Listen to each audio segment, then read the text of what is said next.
Welcome to Being AI's annual meeting of shareholders. My name's Sean Joyce and I'm the chairman of Being AI. I'd like to welcome you all to what we call the heart of Being, into our headquarters. And for those that can't make it, it's a wonderful venue full of innovation and very creative people. And we've got a great view. You can see from behind me actually to the Gulf and to Rangitoto.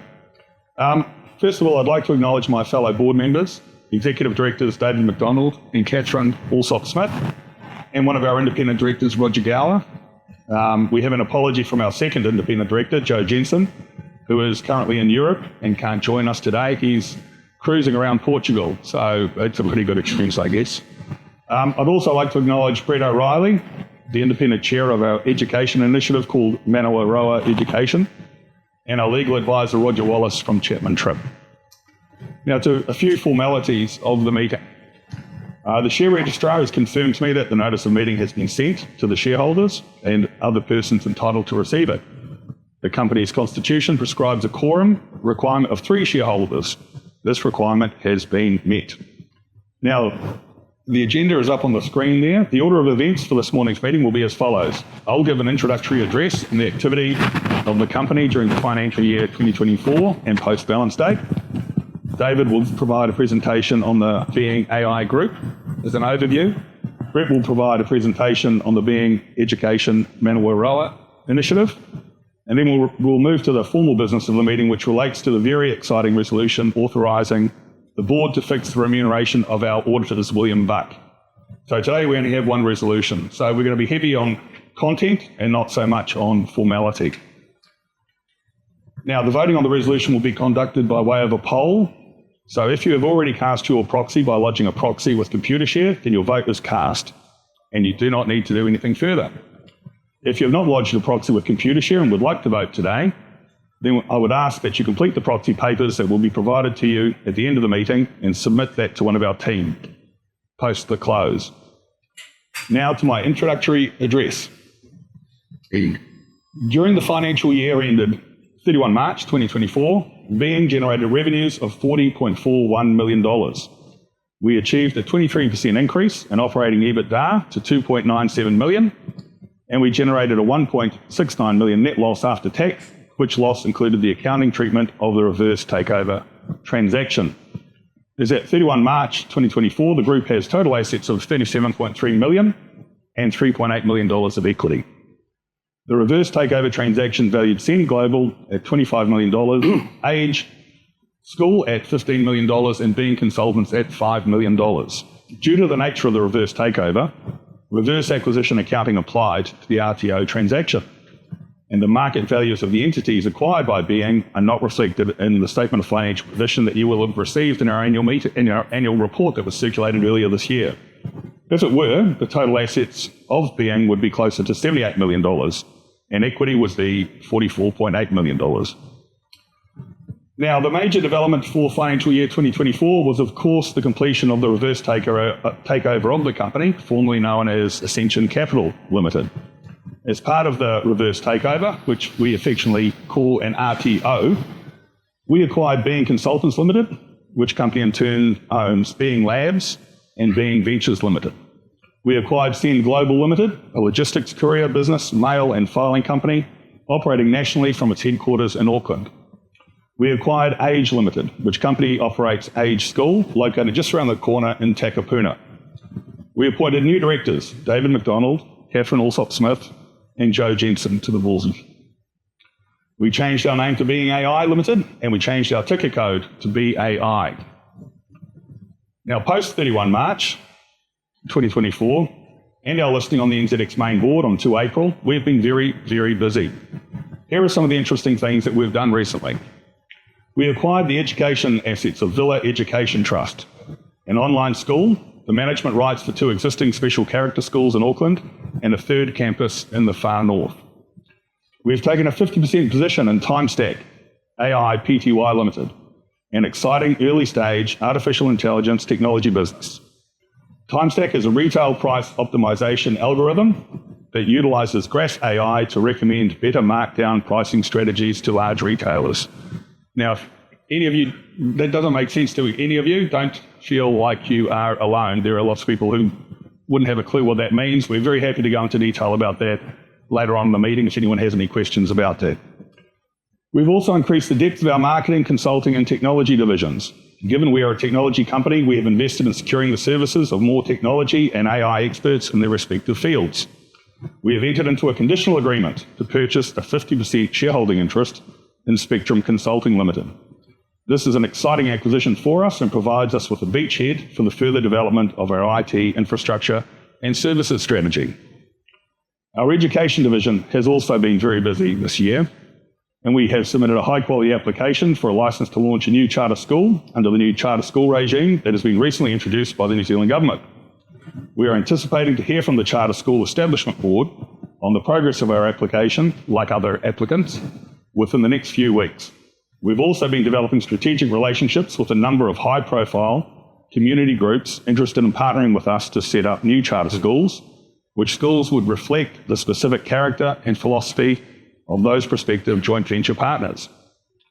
Our consulting division has secured some exciting engagements, in particular one engagement with one of New Zealand's largest corporates, and separately an engagement with one of New Zealand's most iconic and well-known brands, TVNZ.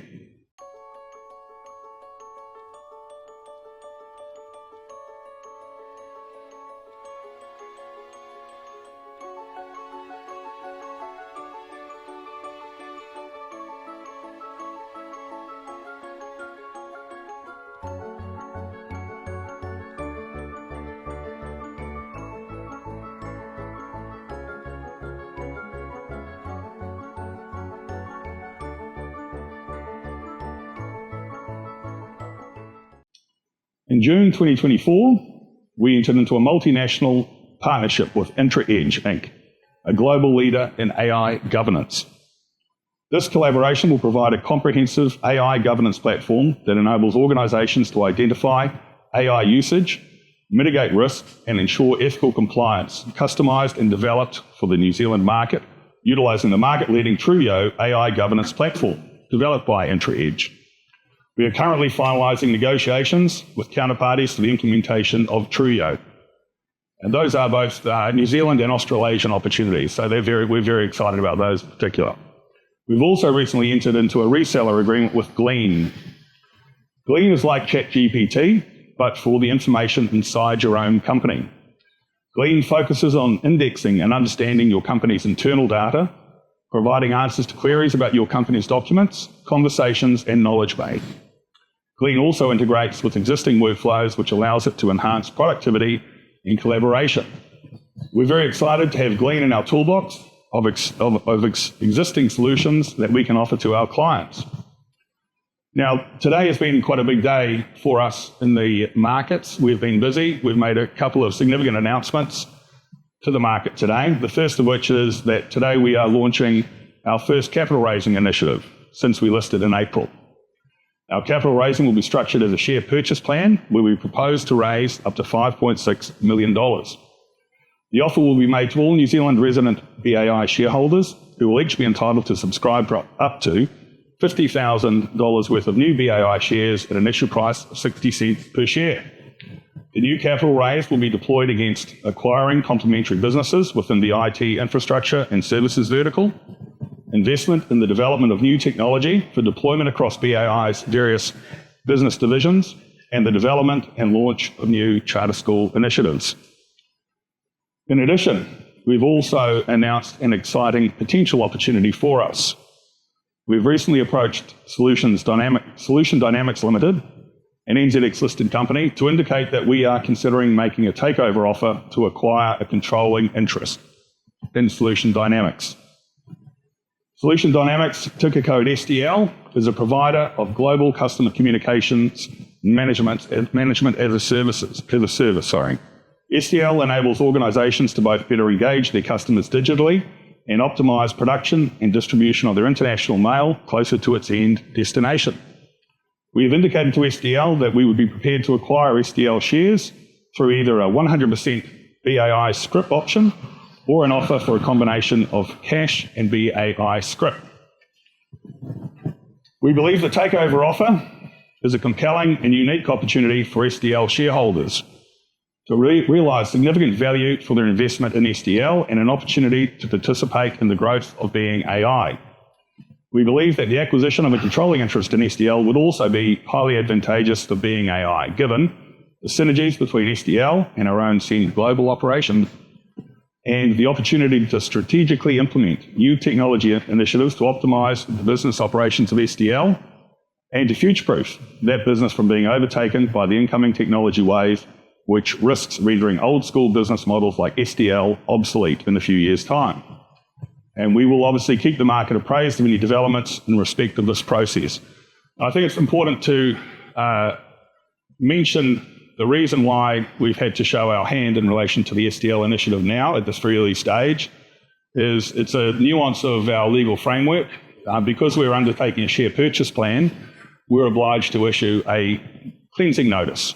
And under that cleansing notice, we're under an obligation to release all information relating to the company that may have an impact on the market price of our shares. Even if those arrangements are not fully documented, contracted, they may be highly conditional. And so our legal advice is that because we have made an approach to SDL, we're under an obligation to actually make that disclosure now.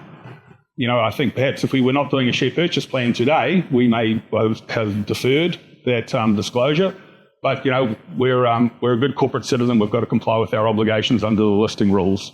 So that's why we've made our disclosure today. Now, does anyone have any questions regarding what we have been doing to date?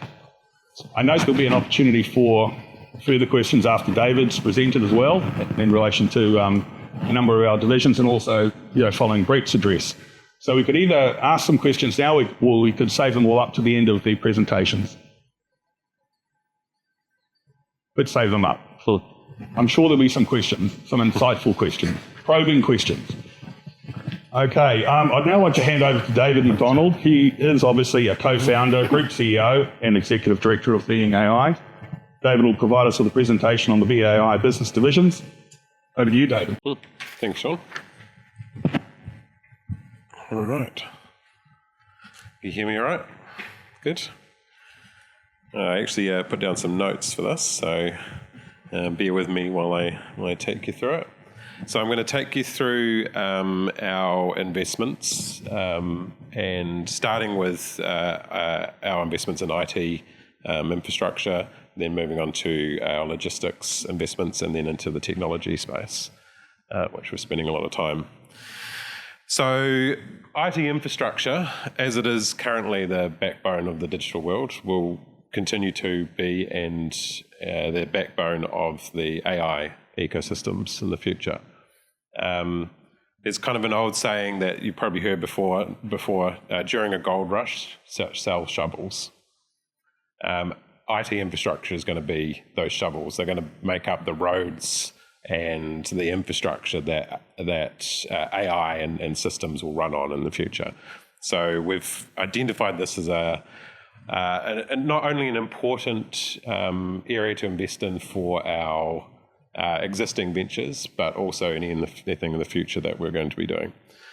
So with that, we have begun on this journey by, as Sean mentioned earlier, our conditional offer to acquire 50% of Spectrum Consulting.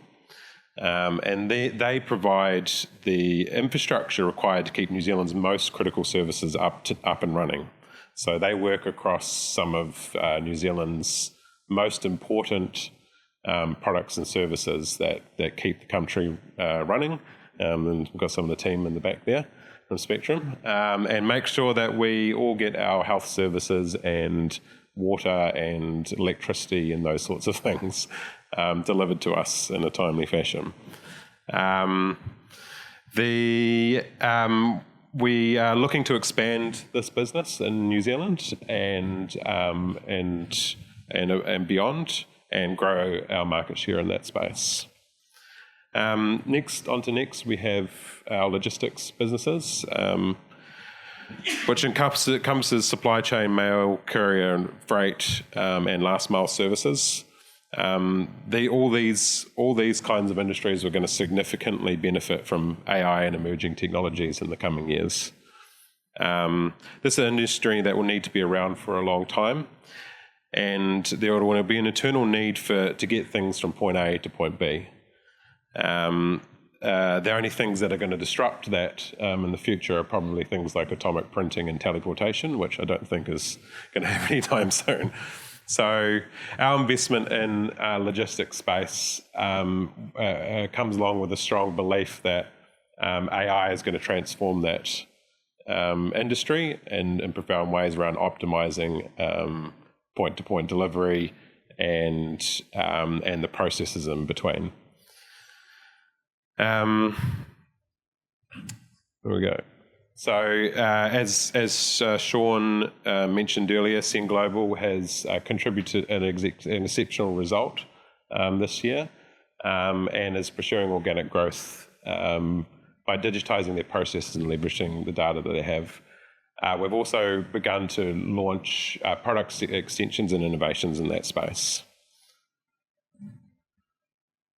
And to further that, as Sean mentioned earlier, we've made our offer for a controlling interest in Solution Dynamics to build on that existing business and expand in that area. We believe we can do similar things with that company as what we're doing with the Sen Global business. Now on to the interesting stuff. So while augmenting and growing traditional businesses with cutting-edge top technology is exciting and a really good way to make money, I'm a builder at heart, and the Being Technology division has had its head down working on disruptive innovation. The idea behind our technology division is to validate and prototype fast, move on if it fails, and scale fast if it succeeds. To do this, we leverage our team's tech startup experience, our capital markets experience, and our investment portfolio and our global network of AI expertise. What this means for the Being Group as a whole is that we work hard on unlocking growth in our portfolio of investments and provide innovative solutions that can achieve that and more. We do this by staying ahead of the market, innovating as we consolidate, increasing productivity, optimizing delivery, and opening up new sources of revenue that were previously impossible. So here's sort of a list of our current initiatives out of the tech department. We have our EduTech products, Fingerprint and Blueprint, which are being developed to give teachers and students the next generation of tools for learning. As mentioned previously, we have our incubated project TimeStack. TimeStack is a graph AI optimization and forecasting engine. It's initially launching in the retail price optimization space, which is quite a big space and a problem that technology has proven to solve. But it can extend well beyond that in the future. Anything that needs optimization and forecasting, we're hoping to apply this technology to do too. And lastly, Project Treehouse, which is a self-organizing machine-readable marketplace. So I actually attended the New Zealand AI Summit yesterday. You maybe pause that. Yeah, we'll watch this play first. And we worked it for possible. So they did first slide that set of code that wrote by my. So your avatar, David? No, it's me. It's actually. So that was yesterday at the New Zealand AI Summit, where the Honourable Judith Conness announced their government GPT initiative. I spoke after Judith, highlighting some of the major ways AI will disrupt all industries, and showcasing some of the work that Being AI team has been doing. I got such a massive response from that crowd, I thought it might be a good idea to share with you all that presentation today. So I did a presentation on the user interfaces in a agentic world. So agentic world means the world where technology is moving towards, where personalized agents are going to have the ability to make decisions on our behalf and act on our behalf in the digital space. So we're already seeing the move to this with things like ChatGPT and Claude and a bunch of the other sort of agentic projects out there, where they're able to do more and more things on a daily basis. There'll come a point where they'll have connections into real-time data, what's going on your device at the time, what your calendar is saying, what the weather is, and all those data sources are going to be fed into these agents, and they're going to be able to act on your behalf. So essentially, that's going to change the entire user experience for the entire world of how we access products and services. So I'll take you through what the current state is. So this is how the world currently works. There is a search marketplace in the center of it all. That's typically Google. It's Bing if you're an alternative kind of person. But for most people, it's Google, about 81% of the market share. And that indexes all the products and services in the world. It acts as a centralized point marketplace for anything that you might want to do. If you want to get a plumber, or you want to get a SaaS solution, or you want to get a lawyer, or whatever it is, you'll go through ultimately a centralized marketplace to get there. And then behind that index of products and services, there's businesses and product and service providers. Those products and service providers have the responsibility of presenting you with a curated interface. The interface usually costs from tens, hundreds, even millions of dollars to build, and that interface usually comes in the form of a website or an app, or even something as simple as a phone number. That's an interface that a product or service provider has curated for you to interface with their data. Sitting behind that are databases and APIs that you essentially use their interface to talk to. So that's the current world. That's where we stand right now, and everybody's pretty happy with that.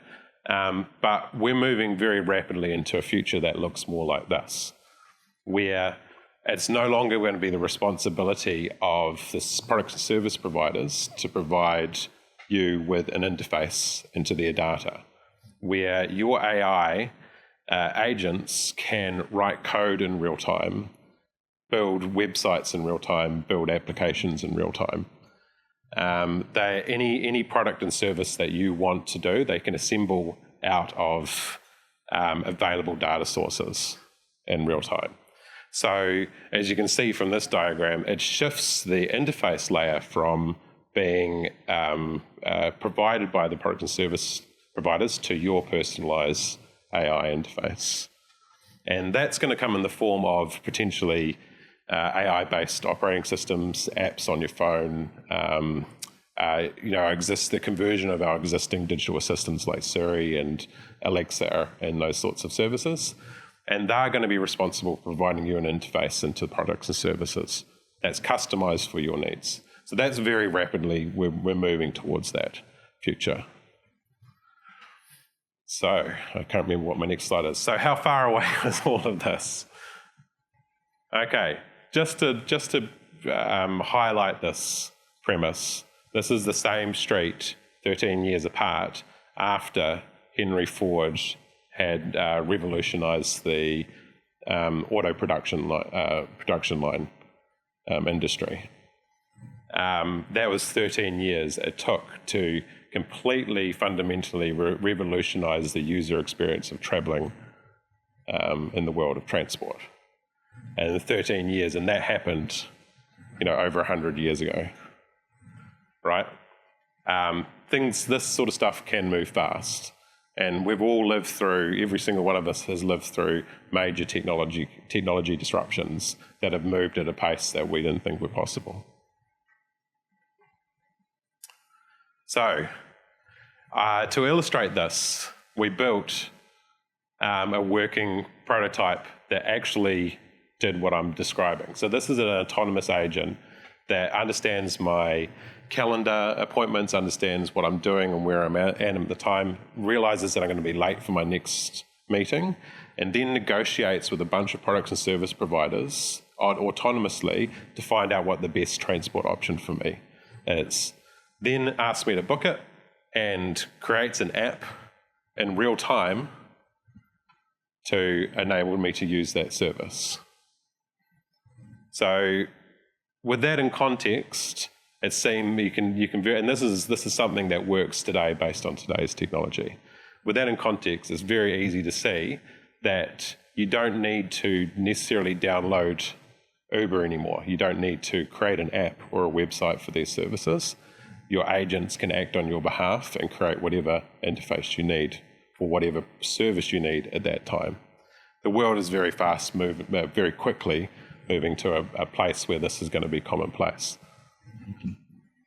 Okay, one of the things that I've sort of heard in the market around in resistance to this change coming through is AI can't write good, code as good as a human can yet, which is not actually true in all cases. Actually, there is a bunch of AI code writing tools that are more efficient in certain areas than humans right now, but the pace that is accelerating is it hasn't slowed down accelerating yet, and it's already starting to eclipse the productivity of humans in that space. Not only that, UI and UX is the lowest hanging fruit when it comes to the engineering disciplines.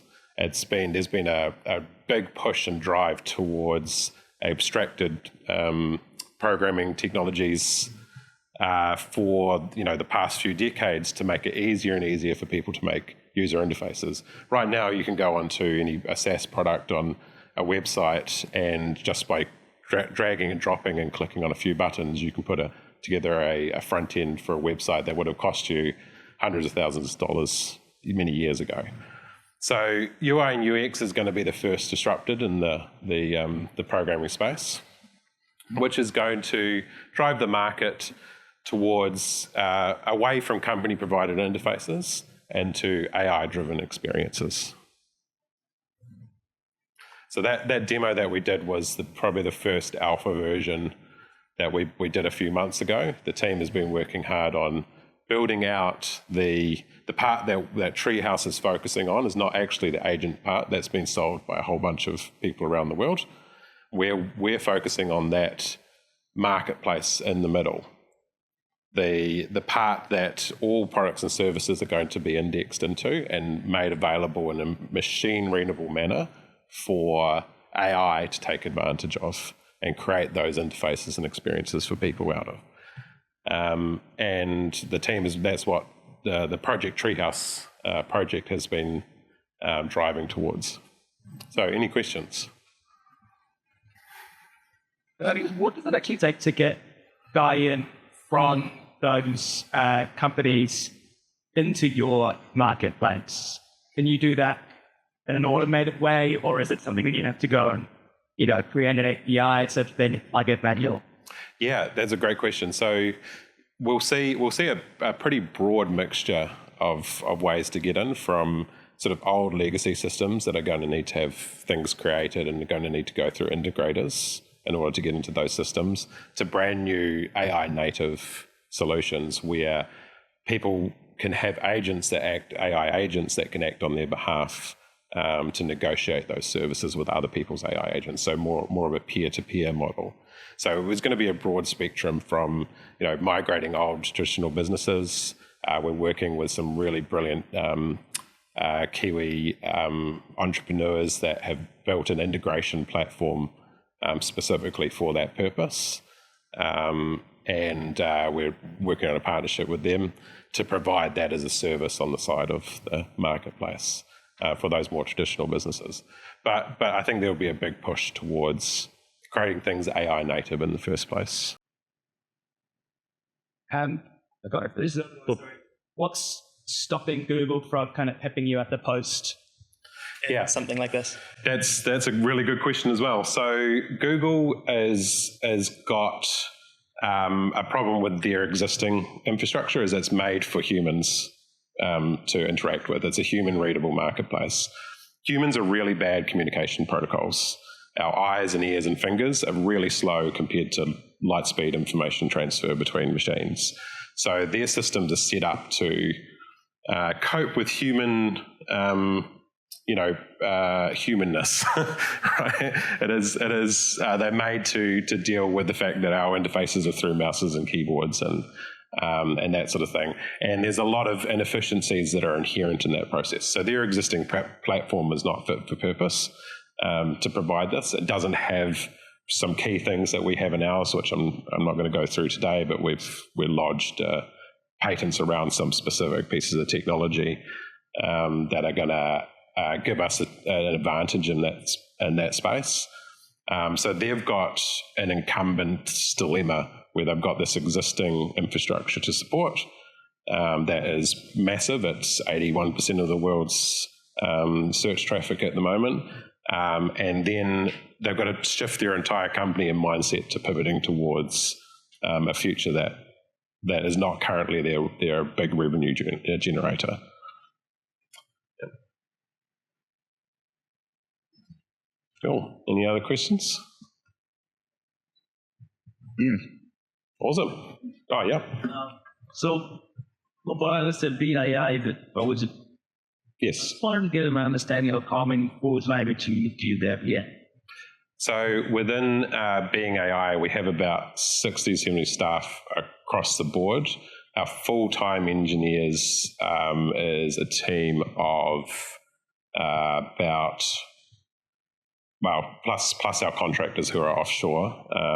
So that's a team of 5. And then we have an agreement with Futureverse, who has an engineering team of about 100 engineers, including 7 PhDs, AI PhDs, that we work alongside. So full-time employee. In this building, yeah, we've got about 5 in this building, which includes our CTO, Dr. Nicholas, over here.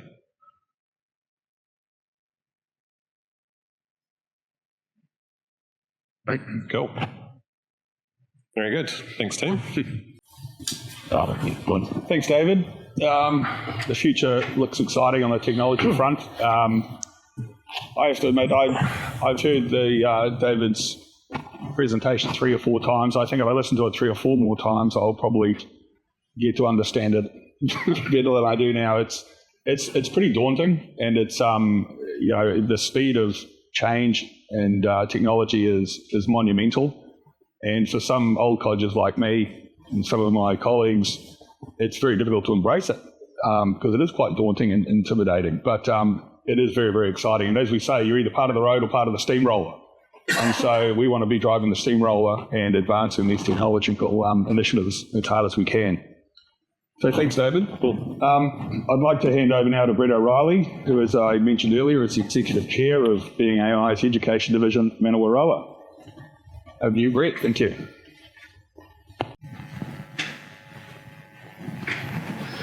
Well, kia ora tātou, everybody. I guess that makes me an old codger as well in this endeavour, and it's a bit of a hard act to follow a technologist rock star like David, but here we go. For those of you who don't know me, I am Brett O'Reilly, and I am the Executive Chair of Manawaroa Education. Some of you may know me from other roles that I've had in the last few years, running industry associations and working in the economic development space. So I thought maybe I would start today by explaining actually why I'm here and here of my free will and involved in this education endeavour. When I came back to New Zealand in 2009 with my family from Australia, and my first role, actually interestingly, was as the founding CEO of what is now NZ Tech, it became very clear to me that our education system was not fit for purpose and was not delivering the sort of talent that New Zealand needed to grow and to continue to generate the prosperity that our country needs. And over a range of roles since then, that has become even clearer to me. And I'll explain a little bit of that in the context of what we're going to do in Manawaroa Education. But what you may not know about me is that in 2017, I founded a charter school called City Senior School. It was contracted by the then Bill English government to be the first ICT STEM-focused charter school in New Zealand. And unfortunately, with a change of government, that was nuked a couple of months later. And to be honest, I thought I'd put my charter school aspirations behind me when after that had happened, because what I learned from that process was that if you're really going to make a change, a meaningful change in the education system, you really needed to do that at scale, and you really needed to enable it with technology. And so when I finished as a CEO at the EMA, my most recent employer, in June, in the lead up to that, education wasn't necessarily front of mind in terms of what I was going to be involved with next. But then I had an opportunity of meeting with this fantastic team here and understanding the ability of us to take the experience that Being AI has in developing world-class schooling here in New Zealand, the ability that Being AI has to bring world-class technology to that space, and the vision that that Being AI has, particularly through Kat and her experience in education, to really do something that is truly meaningful for our education system. Now, if you read the media and if you're interested in education and you've had children or grandchildren involved in that, you will know that our education system in New Zealand is not in great shape. And you can measure that by any number of ways. So let me just tell you a little bit today about what we're planning on doing in this space. So first, we've talked about what we think is an open learning network. And so an open learning network, what does that mean? That means that we want to use the technology platform that we've got, and we want to use the pedagogy, the course content that we've already developed through the educational assets of Being AI, and of course expand that and provide that to a range of people in this education system. Firstly, we're going to focus on our own charter schools. So as Sean mentioned, the government's currently running a process to identify the first of those charter schools to be established, and we have 3 applications in that process for 2 online schools and one physical school, which would be located in this building. So, and we're really excited about that prospect, and we were looking forward to hearing from them. We were supposed to hear last week, as you probably have seen in the media, there were 78 schools involved in applications, and so I think it's taking them a little while to work through that, but look for news about that in the coming days. But the second part of being an open learning network is just not to be a network for ourselves, but to be a network for other schools. So we're going to license other schools into our network because we want them to take advantage of the systems that we're building. It's obviously a revenue generation opportunity for us, but more importantly, it's an opportunity for us to aggregate the data from those schools and to be able to demonstrate factually on a daily basis how our students and our schools are performing versus the alternative. And having been through this process before, both with my involvement with City Senior School, but also through a number of other educational endeavours, data is key. Data is key to demonstrating to the Ministry of Education that there is an alternative way that you can school children in New Zealand and be successful, demonstrating to employers and other stakeholders the skills that students have. So we think that's really important. And that idea of the open learning network and that idea of working with other schools is already resonating with other existing schools in the education system and other players that are in the charter school system, and realise that establishing the school is one thing, but building that platform that can help run the school, administrate the classes, upskill the teachers is really important. So that's going to be a really key part of what we do, and it's going to make us very different from any other player in this charter school space. So the next area we are focusing on is international education. And why would we do that? Well, firstly, we know that it's a profit pool.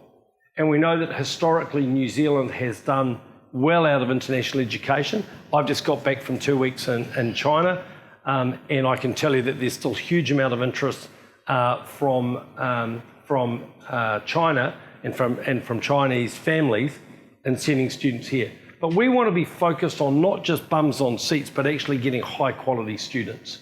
So through our online schools, we'll be able to establish a pipeline into countries like China and India, and have those prospective students sitting qualifications before they come to New Zealand, pre-qualifying those students, and then bring a pipeline of highly skilled people that are not just going to come in and be educated in New Zealand, but that can contribute to our economy long term as highly skilled workers, potentially as workers for being AI and the companies that we're involved. So we see some really exciting opportunities there. We can cut out the international education brokers by having an online relationship with those prospective students and their families, and we can ensure that when they come to New Zealand, they have the requisite qualifications and skills that mean that they can be successful in our system, albeit language skills or numeracy and literacy.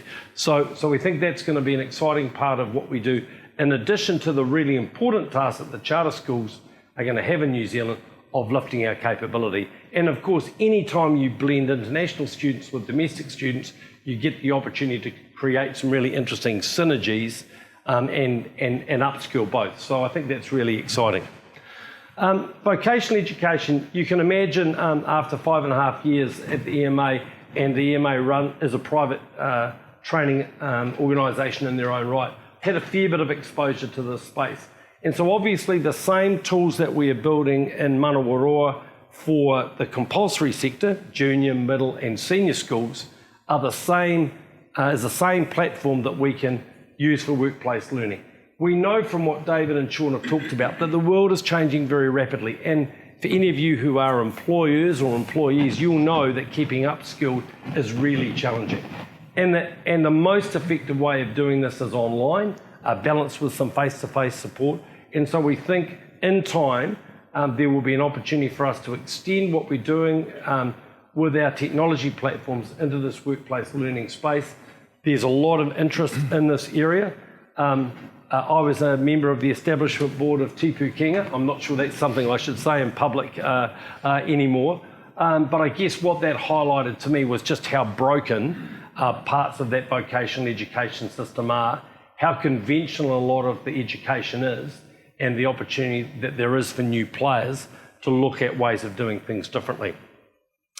And lastly, I just want to give you a little bit of a snapshot of where we're going with our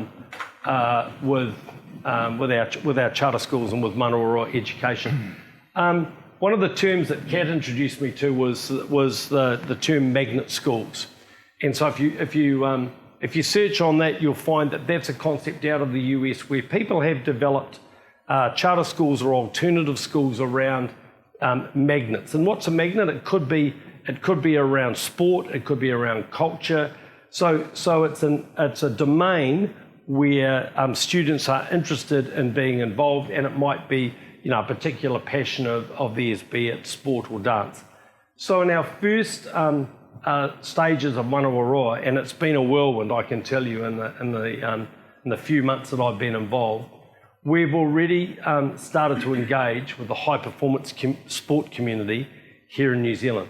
I'm not in a position today to confirm any of the partnerships that we're working on, but I can tell you that we're dealing with some of New Zealand's foremost sporting franchises.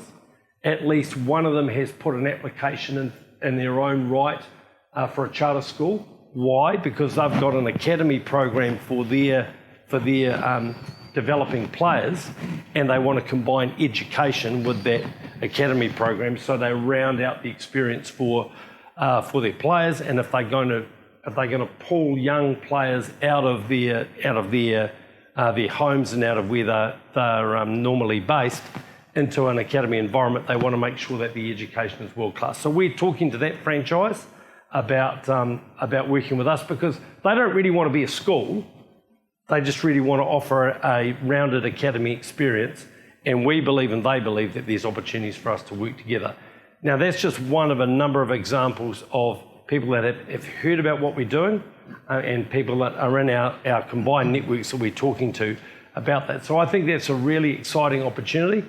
it's an exciting opportunity for the domestic students of those academies and people domestically in New Zealand that aspire to be involved in high performance sport. It's obviously also a pretty attractive opportunity for people overseas who may want to be involved in professional sport and would love to be part of an academy type environment or a high performance type environment here in New Zealand. So as soon as we've got those arrangements confirmed, we'll advise you of that, but it's across multiple locations in New Zealand and across multiple franchises, and we think that it can be something really significant for what we do in Manawaroa and something really significant for the New Zealand education system. So I hope that gives you a bit of a snapshot of what we're doing in the education space. It's fast moving. There are a lot of different piece parts to that, but we've got a really good experienced team. We've got a great group of advisors that we've brought together that represent some of the most experienced people in this interface between technology and education in New Zealand. And I think collectively we're going to deliver some amazing results for being AI and, as importantly, some amazing results for the New Zealand education system. Because let's face it, New Zealand and New Zealand young people deserve the best education system in the world, and I think we can deliver that. So thanks for the opportunity of talking to you today. Any questions? All right, Sean, I'll hand over to you. Thank you, Brett. I had the pleasure of listening to Brett's presentation last night, and I have to be honest, you don't tire of it. It's an inspirational story. You know, education is a fundamental tenet of our whole society, and to be honest, it is a bit buggered at the moment. And I think that we all have the conviction of being AI that we can and will make a difference to education in New Zealand, and in doing so, we can actually make a difference in New Zealand society. It won't happen overnight, but it will happen. So it's something that we're all very, very passionate about, very excited about. And I think also the interconnectivity between technology and education provides a huge opportunity for New Zealand education, and we want to be at the forefront of that. So thanks, Brett, and Cam as well for all your hard work in Manawaroa. Now, the last time we all came together as a group in March earlier this year, we had a very full agenda of 13 resolutions. We had about 250 pages of documents, and it felt like death by 1,000 cuts working through that agenda. Today we have the grand total of one resolution. And some would say it's probably not the most exciting resolution that you would have at an AGM, but nevertheless it is the one that we have, and it's a statutory obligation. So I have the pleasure of presenting this resolution, which relates to the shareholders authorising the board to fix the remuneration of the company's auditors for the forthcoming year. Now, our auditors are a firm called William Buck, and I'd publicly like to thank William Buck on the record for doing an absolutely magnificent job in a very, very complicated audit process for the first time that they'd been engaged by our company. They really worked to a very tight deadline for us. They performed admirably, and they worked very well with all of our finance team. So to Michael Wood, if you're watching, we thank you and your team. You've done a magnificent job, and we're very, very proud to have you on board as our auditors, and we look forward to engaging with you next year on the next audit, and look forward to your fee proposal and having a very balanced conversation around it. Now, for the resolution, unlike the old days where we'd table a resolution and we'd have a show of hands, we're not doing that anymore. The NZX has laid down a new dictate that we will be doing everything by a poll, so there's no need for raising hands. We've had proxies cast from afar. We have an overwhelming majority in favour of this resolution. But if any of you are particularly interested in exercising your democratic right to vote, then please approach me after the meeting and we'll give you a proxy form, or a polling form I should say, for you to complete. And once we've tabled all the proxies and any votes that are cast today, we'll then make a release to the market later on this afternoon. Now, I guess it's to the big finish. We've had our presentations, we've had our formal business. I'd just like to reflect on the year, and with significant change comes significant opportunity. 2024, 2025 is going to be a big year for everyone. Our job at Being AI is to understand what's coming and have the vision, structure, team and capital to take advantage of the opportunities ahead. We'll continue to build, advise and invest with the mission to transform industries, innovate ahead of the competition, and find the opportunities missed by many. The Being AI board and executive team are excited about the journey ahead and look forward to sharing that journey with you. This now brings the formal business of the meeting to an end. I'd like to thank you all for attending and all those online who have logged in to our live stream. And we look forward to seeing you in next year. So thank you very much for coming.